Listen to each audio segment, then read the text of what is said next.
Hello, and welcome back to our channel.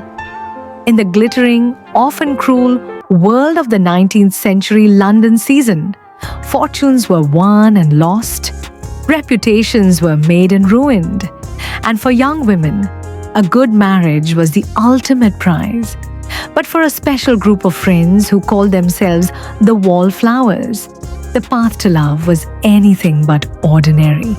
We followed the bold American, Lillian, and the gentle Annabelle. Now, we turn our attention to the quietest, most overlooked member of their quartet.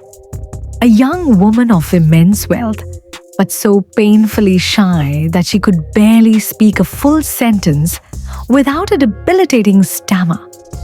This is the story of Evangeline Jenner, the shyest wallflower, and the breathtakingly wicked rake who would become her unlikely salvation. This is the tale Lisa Kleypas masterfully weaves in her third Wallflowers novel, Devil in Winter. Our story does not begin in a sunlit parlor or a crowded ballroom. It begins in desperation, under the cloak of a cold, drizzling night. Evangeline Jenner, a delicate beauty, with hair the color of autumn flames and eyes like warm whiskey, is running for her life, not from a monster in the shadows, but from the monsters who share her blood. Her cruel relatives, the Maybricks, are plotting to force her into a marriage with her odious cousin, a man who desires only her vast inheritance. They have kept her a prisoner, belittled her for her stutter, and crushed her spirit. But tonight, Evie has found a sliver of courage. She has escaped her gilded cage with a desperate, scandalous plan. A plan that leads her to the doorstep of the most notorious man in all of England, Sebastian, Lord St. Vincent, a man whose face was a sin of beauty, with hair of spun gold and eyes of a startling celestial blue. He was a viscount, blessed with a title and looks that could make angels weep and ladies swoon. But he was also bankrupt, disowned, and utterly immoral rake, a man who lived for pleasure and cared for nothing and no one. He was, by all accounts, a devil in winter, and he was Evie's last hope. When his butler answers the door, Evie's voice is but a whisper. "Evie, I'm here to see Lord Saint Vincent. It is a matter of the utmost urgency." "Sebastian, to what do I owe the pleasure?" "I confess, I do not typically receive young ladies in my private rooms, especially not unchaperoned. Have you lost your way, little mouse?" Voiceover. Evie's heart hammers against her ribs. He's more beautiful and more intimidating than she ever imagined. She takes a deep breath, clutching her trembling hands together.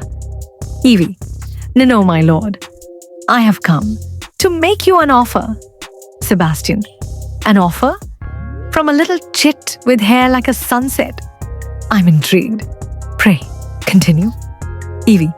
"You are in need of money." "A great deal of it, I understand. And I'm in need of freedom." She takes another shuddering breath, forcing the words out. "I will give you my entire fortune if you will marry me." Sebastian. "Marry you? You would offer a fortune to shackle yourself to me, the most irredeemable scoundrel in England." He laughs, a low melodic sound. "My dear, you must be either mad or more desperate than I can possibly imagine." Evie. "I'm both, my lord. But I will not be my family's pawn. Marry me, take my money. In return, you must protect me from them. And you must never come to my bed unless I invite you. That is my price." It was an audacious, unheard of bargain, a marriage of convenience in its starkest form. For Sebastian, it was a lifeline, a way to escape his creditors and reclaim his life of luxury. For Evie, it was a desperate gamble for survival. After a long, tense silence, a slow, dangerous smile spreads across Sebastian's face. Sebastian. Very well, Miss Jenner. It seems you have bought yourself a husband. Pack your things. We leave for Gretna Green at once. Their journey to Scotland, where they could marry without delay, was a strange and quiet affair. Evie, accustomed to cruelty, was surprised by Sebastian's small, unexpected kindnesses. He procured a warm brick for her feet and shared his travel blanket, all while maintaining an air of detached irony. He saw a frightened, stammering girl, and yet he also saw a flicker of the steel that had brought her to his door. Sebastian, tell me, Evangeline, what will you do with all this freedom you've purchased so dearly? Evie, I should like to visit the sea and perhaps read an entire bee book without being interrupted. Her simple desires were a world away from his own life of excess and debauchery. For the first time, perhaps ever, Sebastian felt a pang of something other than selfish desire.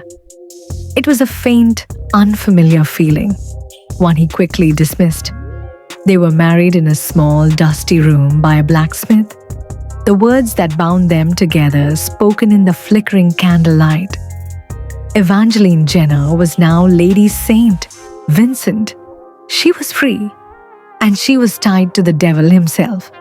Their destination after the wedding was not a romantic country estate, but the heart of London's underworld, Jenner's, the most famous gambling club in the city. It was the primary source of Evie's fortune, left to her by her estranged, disreputable father. Sebastian, who had gambled away his own fortune in places just like this, was both appalled and fascinated. He had planned to sell the establishment immediately, but Evie had other ideas. Evie, this was my father's. It is my only connection to him. I wish to keep it. Sebastian, keep it? My dear, a lady of your station cannot be seen running a gambling hell. It is simply not done. Evie, then you shall run it for me. My lord, you are my husband. It is your duty to protect my assets.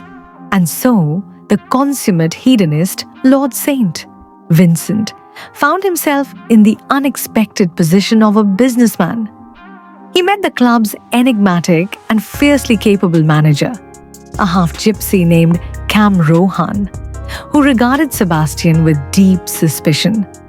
But as Sebastian delved into the club's operations, something shifted. The challenge of it, the power, the sheer profitability. It began to intrigue him more than any card game ever had. He was good at it, terrifyingly good. Meanwhile, a fragile truce was growing between the newlywed strangers.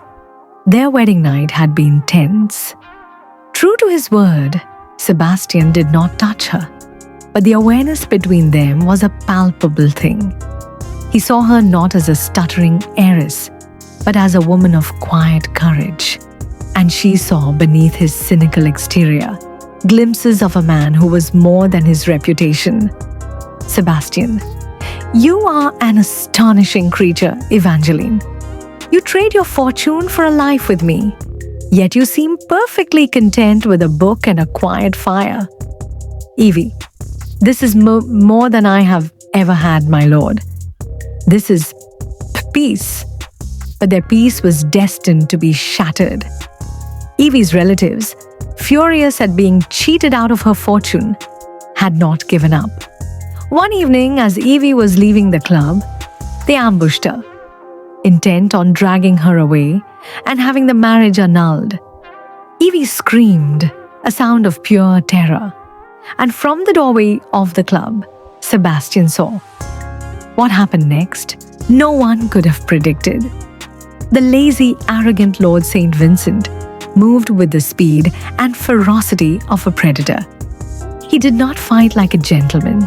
He fought like a devil, a whirlwind of brutal, desperate violence to protect what was his. He saved her, but not before taking a heavy blow to the head, collapsing at her feet as her assailants fled. For days, Evie nursed him. She never left his side, tending to his fever, whispering words of comfort she was never brave enough to say when he was awake. As she cared for his broken body, she realized a terrifying, wonderful truth. This cynical, wicked man who had married her for money had become precious to her. She had fallen in love with her devil. When Sebastian finally awoke, the world had changed. He saw Evie, her face etched with worry, her gentle hands caring for him. And the walls he had built around his heart for a lifetime crumbled into dust. He had nearly lost her. The thought was a shard of ice in his soul. He, who had never cared for anyone, found that he could not bear the thought of a world without this quiet, red-haired woman in it. Sebastian, Evie, He reached for her hand. They won't ever touch you again. I swear it on my life. That night, their marriage truly began. When Evie came to his bed, it was not as part of a bargain, but as a woman coming to the man she loved. And Sebastian, for the first time in his life, made love not for pleasure, but with a soul-deep tenderness that he never knew he possessed. He had gone into the fight to protect his investment, but he had emerged from it as a husband, ready to protect his wife, his love, his entire world. Sebastian proved to be as ruthless in business and in vengeance as he had been in seduction. He systematically dismantled the Mabricks' lives, ensuring they could never harm Evie again. He transformed Jenner's into an even greater success, not for himself, but for her, for their future. The shy, stammering wallflower had found her voice, her strength, and her courage, all in the arms of the one man everyone warned her against. And the devil in winter had found his heart had thawed, discovering a love so profound it redeemed his very soul. And so, the shyest wallflower taught the devil to love. Evangeline Jenner's story is a beautiful reminder that sometimes our greatest salvation can be found in the most unlikely of places, and that even the coldest of hearts can be warmed by the gentle fire of a steadfast love.